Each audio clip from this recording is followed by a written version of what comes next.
So our Yes. module 6 was on PK and PD and infusion strategies in ICU, as well as antibiotic dosing in critical illness. So, why do we want to talk about pharmacodynamics, kinetics? Because antibiotic failure in ICU is often a dosing failure. It is not only a drug choice failure. Critical illness changes volume of distribution, clearance, protein binding, and tissue penetration within hours. So the first 24 to 48 hours are the highest risk window for both underexposure, which will result in underdosing, and high dosing leading to toxicity like neuro or nephrotoxicity. So infusion strategy is a bedside intervention, and standard renal dose tables often fail in patients who have augmented renal clearance, evolving AKI, obese, or on continuous renal replacement therapy. So, as an intensivist or as a physician, when you are planning your drug or prescribing a drug, you must be sure and you should know what dose you have to prescribe in, the infusion that you have to plan, monitoring, and reassessing simultaneously. Let's look at this with an example. There are two sets of patients, and you prescribe meropenem 1 gram IV 8 hourly. Now, there is one patient who is in sepsis and septic shock, has augmented renal clearance. So, this would result in subtherapeutic troughs. So, your dose would not be adequate. Similarly, there's another patient who's an elderly and has established an AKI because of his presentation or his infection, now begins to develop or starts having neurotoxicity risk. So, sepsis, resuscitation increases volume of distribution for hydrophilic antibiotics. Vasopressors, edema, hypoalbuminemia, and organ support make uh, exposure unpredictable. So, your prescription should be specific and it should specify the loading dose, the infusion duration, maintenance interval. You should monitor the renal function of the patient and always have the monitoring plan in action. Now we are going to look at the pharmacokinetics and dynamics from an intensivist perspective. Special dosing strategies in patients with sepsis, those with augmented renal clearance, AKI, those on CRRT. Then what special dosing you need to consider in obese patients, and a little bit about therapeutic drug monitoring. So pharmacokinetics. Pharmacokinetics means what the body does to the drug, and dynamics is what the drug does to the organism in the body. So your pharmacokinetics would explain exposure, and dynamics would explain the effect. Now, in pharmacokinetics, there is volume of distribution, which would be larger in shock, edema, fluid burns, patients on ECMO, and clearance uh, can rise in patients with augmented renal clearance or fall with those with acute kidney injury or liver dysfunction. Then there are certain drugs which are protein bound. So hypoalbuminemia would increase the unbound fraction and apparent clearance of the drug. Tissue penetration is another aspect. Remember that there are certain drugs which do not have tissue penetration in certain organs of the body. So when you are prescribing an antibiotic for your patient for a specific site, you need to remember the site for which you're prescribing and writing that antibiotic. And of course, there's an aspect of biofilm. So you have to keep that in mind as well. Then a little bit about the basics of the antibiotic properties. Now we have hydrophilic antibiotics which are water soluble, so they stay mainly in blood and extracellular fluid. And then we have lipophilic antibiotics, which are fat soluble, so they enter tissues and cells more easily. So your loading dose follows volume of distribution, and maintenance dose follows clearance. Now, hydrophilic drugs like your beta-lactams, vancomycin, aminoglycosides, colistin, and phosphomycin, they are low protein, they have low protein and lipid binding. So they would have poor intracellular penetration, large effect of capillary leak, edema, and fluid loading.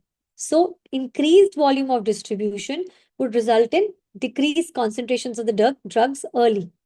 And because most of them have renal clearance, so that is what drives the maintenance exposure. And you would need to modify these their doses in maintenance phase based on the patient's renal functions. Then in lipophilic drugs like the macrolides, fluoroquinolones, tetracyclines, rifampicin, and azoles, there is large tissue and cellular distribution. They often they have better lung and intracellular penetration, and they're least affected by extracellular fluid expansion. They have hepatic metabolism, so you do not require any renal dose adjustment. However, if the patient does have a liver dysfunction or any other liver disease, then you may have to think of an alternative therapy. And how do you bring this into practice in your day-to-day bedside prescribing in the ICU? For hydrophilic antibiotics, you start with full adequate loading dose. You check the volume of distribution risk in patients like those with edema, ascites, pleural effusions, burns, sepsis patients. Then you check the clearance daily, measured on the creatinine clearance, augmented renal clearance, those who are developing AKI or had AKI, and if the patient has been put on renal replacement therapy. For beta-lactams, preferred is extended or continuous infusion when the risk is high. And use therapeutic drug monitoring, not just for vancomycin, but for aminoglycosides and beta-lactams wherever it's available. Your lipophilic antibiotics, when you're prescribing, you check the baseline liver function always. And since you know they penetrate the tissues better, so obviously they would be available better with patients with such infections. But you must remember to monitor toxicity like QT prolongation, hepatic injury, marrow suppression in patients wherein you prescribe the lipophilic antibiotics. Now, a very important aspect of the PK/PD target is that different antibiotic classes need different exposure targets. So the antibiotics can be time dependent, concentration dependent, and exposure dependent. Now, time-dependent antibiotics like the beta-lactams, the concentration-dependent antibiotics like the aminoglycosides, and exposure-dependent like the vancomycin or fluoroquinolone. So what is the basic, how do time-dependent antibiotics work? The time-dependent antibiotics efficacy is based on the time above the MIC. So when you have a patient in the ICU, you want that it should remain 100% of the time above the MIC. And a patient with severe infection, you want the drug to be 4 times 100% of the time above the MIC so that it is effective. So that is why in time-dependent antibiotics like beta-lactams, you want extended and continuous infusions. Then in concentration-dependent like aminoglycosides, the efficacy is based on the maximum over the MIC. So that should be at least between 8 to 10. So you want high peak levels. So once daily high dose is sufficient in concentration-dependent antibiotics like aminoglycosides. Then exposure-dependent like vancomycin or fluoroquinolones. So the efficacy depends upon the AUC over MIC. So for vancomycin, the area under the curve 23 over MIC should be at least between 400 to 600 for serious MRSA infection. So for exposure-dependent, it is the AUC guided monitoring. So do not use one dosing mindset for every antibiotic. Match the infusion strategy to the pharmacodynamic targets. Now, why does loading dose matter? Loading dose is driven mainly by volume of distribution and not by creatinine. So for your hydrophilic antibiotics, they distribute into the extracellular fluid. And septic shock and capillary leak can dilute the early concentrations. Again, renal dysfunction does not protect the patient from low first dose exposure. So do not modify the loading dose for your patients with renal dysfunction in the initial phase of treatment. Delaying or reducing the loading dose risks early treatment failure. So these are the important aspects and why loading dose is essential for patients who are critically ill. Now, common PK/PD targets for the PK/PD targets for the commonly used antibiotics. We just talked about that beta-lactams the time should be more than the MIC. For aminoglycosides, Cmax over MIC should be at least 8 to 10. For vancomycin, AUC 24 over MIC should be at least 400 to 600. And then for fluoroquinolones and linezolid as well, it is the area under the curve over MIC. Then, just in brief, we are going to have a full lecture on the surviving sepsis camp in 2026. They recommend that you collect blood cultures as soon as possible, ideally before antimicrobials without delaying therapy. Septic shock and probable or definite sepsis without shock. Antimicrobials ideally within 1 hour of recognition. And patients with possible sepsis without shock, of course, time-limited rapid investigations, but treat within 3 hours if the concern still persists about sepsis. So after understanding the basics of antibiotics and the basic pharmacokinetics and dynamic targets, how should your initial prescription look like? You should know what drug you want to select and the indication you're prescribing that antibiotic for. Then loading dose, usually full dose for severe infection, even in a patient who has acute kidney injury or on continuous renal replacement therapy. You should have an infusion plan in place, whether you're going to give a bolus, extended, or a continuous infusion. Maintenance plan which would depend upon the renal function and the status, whether augmented renal clearance, CRRT effluent rate, patient is obese, and MIC, and then monitoring plan. And you review at 24 to 48 hours. So let's look at each of these antibiotic classes individually. Now, beta-lactams. Why infusion in beta-lactams, that is the extended or continuous infusion, important? Because it keeps free concentration above MIC for a larger fraction of dosing interval. And it requires a loading dose first to rapidly reach the target. So how would you prescribe a beta-lactam? You would give a loading dose quickly over the first 30 to 60 minutes. Then you decide whether you want to give extended or continuous infusion. You maintain maximal dose if the infection is severe, high MIC, or risk of augmented renal clearance. You check the renal trend. If the patient is on CRRT, the flows, stability, and compatibility, and adjust the dose accordingly. If therapeutic drug monitoring is available, you go ahead with the therapeutic drug monitoring. What are the drawbacks of prolonged infusion that you prescribe for your patients with beta-lactams? Drug stability. Now, meropenem and some beta-lactams degrade with time and temperature because usually the Indian room temperatures exceed beyond 25 degrees. Prolonged infusion occupies a lumen, so it limits co-infusion of other drugs. And of course, there's a monitoring burden because continuous infusion requires therapeutic drug monitoring, which is not available very readily everywhere. And of course, there is a risk of developing resistance because of subtherapeutic gaps. And it does increase the nursing workload to an extent. So why is the stability barrier essential, specifically in regards to the Indian ICUs and wards?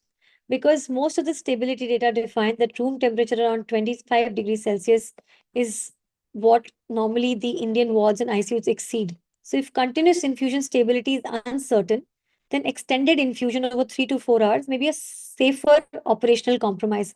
So, generally, this is what is widely practiced. This is what we do in our ICUs, that you give an extended infusion over 3 to 4 hours.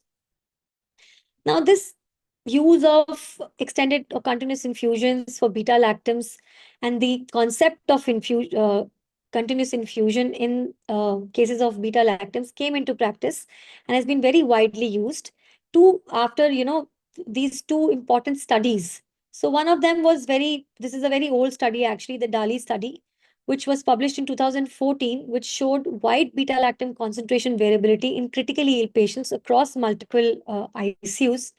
And as you can see, that only 16% reached the target dosing. Another important study, which was the Blink-3 study, which was recently published in JAMA in 2024, which was done basically on continuous versus intermittent piperacillin tazobactam or meropenem in ICU sepsis. Although this was a negative study, but because there was no benefit in the 90-day mortality, but clinical cure was higher with continuous infusion in reported secondary outcomes. Another meta-analysis which was published just after in 2024 was that prolonged infusion was associated with lower 90-day mortality versus intermittent infusion in pooled analysis. So use of prolonged infusion for maintenance, but never skip the loading dose. Again, this has been re-emphasized in the Surviving Sepsis Campaign 2026 that prolonged beta-lactam infusion for maintenance after the initial loading dose.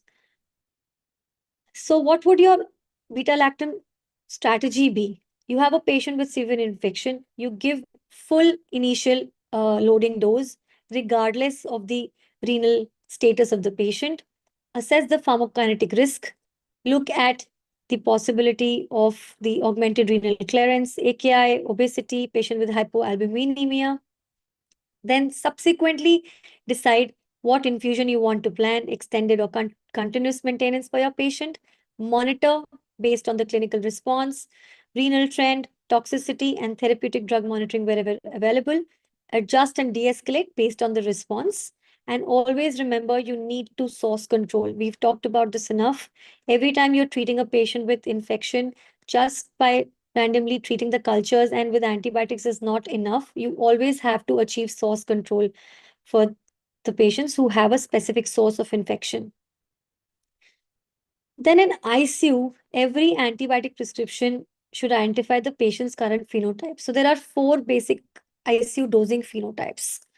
Of course, a patient with normal clearance, standard dosing may be adequate. But then there is augmented renal clearance, which is the first phenotype, acute kidney injury, continuous renal replacement therapy, and obesity. So what is augmented renal clearance? The first phenotype, which usually means measured creatinine clearance of more than 130 ml per minute per 1.73 meters square. It's common in patients who are younger, trauma, burns, sepsis, those with high cardiac output. So your serum creatinine may look normal. It may look absolutely fine, but your beta-lactam troughs will be subtherapeutic. So what would this result in? It would result in treatment failure, developing more and more resistance, and it would ultimately increase your patient's ICU stay. So detection requires measured urine creatinine clearance. So basically, what is the basic pathophysiology? You have patients in sepsis, trauma, burns. So there is a lot of inflammatory process that is ongoing. It's in hyperdynamic state. Patients are vasodilated, high cardiac output, renal blood flow increases. You're giving fluids, pressors. There is augmented perfusion. So the GFR will increase. So measured creatinine clearance would increase, which would ultimately result in decreased exposure. So time above MIC would fall. So do not prescribe only the antibiotic name. Prescribe the dose, the infusion time, the renal plan, as well as plan monitoring simultaneously. So again, just to summarize the ARC dosing algorithm, you have a patient wherein you have the risk factors and you're suspecting augmented renal clearance, measure the creatinine clearance at 8, 12, 24 hours urine creatinine clearance, give full loading dose and optimize infusion. Then you reassess daily because augmented renal clearance may resolve as the illness gets better. Wherever therapeutic drug monitoring is available, you can use that as well. Use high-end dose, especially if there's high MIC or deep infection. Now, the second phenotype is the AKI. Now, early sepsis AKI does not mean that the loading dose should be reduced. So loading dose should usually be preserved because volume of distribution is increased and infection is life-threatening. And maintenance dose depends on the renal trajectory, whether the patient is improving, stable, is the renal functions worsening, has the patient become anuric now or has gone on renal replacement therapy. This is very important.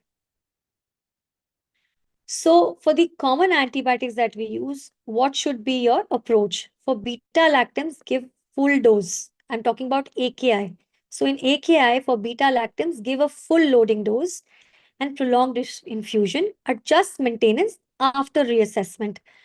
Vancomycin, loading dose if severe, and then you do an early AUC over MIC or therapeutic drug monitoring and renal assessment. For aminoglycosides, use only if there is a strong indication and full loading dose if needed. For linezolid, again, standard initial dose, you need to only monitor for thrombocytopenia, that too on prolonged therapy. Colicin and polymyxins, generally reserved. These days, it is recommended to use polymyxin sparing strategies. Then the third phenotype is the continuous renal replacement therapy. So drug removal would depend upon the effluent rate, the modality, membrane, protein binding, sieving or saturation coefficient, and interruptions. And loading dose is generally not reduced. Maintenance dose is individualized to CRRT intensity and therapeutic drug monitoring. So there are various CRRT modalities that we use. We all know about these modalities, but remember, when you're calculating your dose for a patient who's on CRRT, a practical approach is that you look at the residual urine output, the total effluent rate, filter life, the drug that you're choosing, what is the protein binding, then infection severity, how sick is your patient, the MIC, and of course, therapeutic drug monitoring, wherever it's available, should be used along with it to decide about the dose of your antibiotic. So in continuous renal replacement therapy, practical dosing plan is that you do not write the renal dose. You write a CRRT plan, which is giving a full loading dose for severe infection, regardless of the CRRT start. Set maintenance dose by the modality that you're using, total effluent rate, residual urine output, and infection severity, like I just told you. And then reassess. This is something that, sometimes it is forgotten. You need to reassess if you've changed the filter, if there has been a CRRT interruption, if there's been a change in the effluent rate or return of urine output, because these again change the plan for your dosing of your antibiotics. Then the next phenotype is the obesity. Now in obesity, there is increased adipose and lean mass, sometimes even cardiac output and renal clearance. So hydrophilic drugs may have modest volume of distribution increase, and lipophilic drugs are affected differently. So you should, weight scaler in these patients differs by drug. So whether it is total, ideal, adjusted, or lean body weight. And you should use therapeutic drug monitoring when available. So, of course, these are the ideal body weight and adjusted body weight are the methods by which you calculate the body weight. Adjusted body weight is useful for aminoglycosides for initial dosing in obesity. And of course, we know about the total body weight. So when we look at the common antibiotics that we prescribe and how does obesity have a role in, especially in deciding upon the dose? So again, for vancomycin, loading is often based on the actual body weight. For aminoglycosides, adjusted body weight is what is commonly used. For beta-lactams, often standard or high-end dosing. And you optimize infusion. Daptomycin is based on the actual or adjusted body weight. And for again, fluoroquinolones, high-end dosing if there is severe infections. Then there is another aspect, which is, not always thought of in the first instance. You may have an obese patient along with who's having augmented renal clearance. So an obese septic patient may have an increased volume of distribution and increased creatinine clearance simultaneously. Again, use prolonged infusion and high-end maintenance until cultures, MIC, and you've measured the clearance. So the next phenotype is the hypoalbuminemia. It's actually more of a state than just being a phenotype, because there are patients who would have low albumin states. So, when the albumin is low, it would increase the unbound fraction of highly protein-bound drugs. So the total drug concentration may look low while free concentration is quite high. And in critical illness, it may also increase clearance of the free drug. So unbound therapeutic drug monitoring is ideal for such selected drugs wherever it's available. And in brief about therapeutic drug monitoring, so position paper recommend routine therapeutic drug monitoring in critically ill patients. Surviving sepsis campaign suggests antimicrobial therapeutic drug monitoring on case-by-case based on clinical features, pathogen or resistance, drug class, and availability. And if you are actually using therapeutic drug monitoring, then it should trigger an action, not just do the TDM levels. You should see whether you need to actually increase your dosing, decrease, change the infusion, maybe repeat the level, or de-escalate your antibiotic. Then we've just talked about it. So just to summarize again, for vancomycin, the target is AUC 24 over MIC should be at least 400 to 600 for serious MRSA infections. Aminoglycosides peak over MIC of at least 8 to 10. Beta-Lactams, time over MIC. Voriconazole, therapeutic trough levels as per the local lab. And fluoroquinolones as well, AUC over MIC. So let's understand whatever we've just heard on simple case. Let's look at a few simple cases. So there's a patient of pneumonia in shock with a creatinine of 1.2, high lactates. You've resuscitated with 3 liters of fluid. So now, there is a risk of increased volume of distribution, which would result in low dosing of hydrophilic underexposure of the hydrophilic beta-lactam antibiotics. So this is what is important, and this is what I've been trying to tell you, that you need to remember this thing and keep this in mind, and not just write, if, for example, meropenem 1 gram IV 8 hourly. You need to, and once you've prescribed, you need to reassess your doses at 24 hours based on the culture, the renal trend, and of course, the response to treatment. Then another case, a patient of urosepsis with a creatinine of 3, oligouric, hypotensive, even after resuscitation. So do not reduce the initial beta-lactam dose, loading dose in life-threatening infections like this. That is what is the message from this case.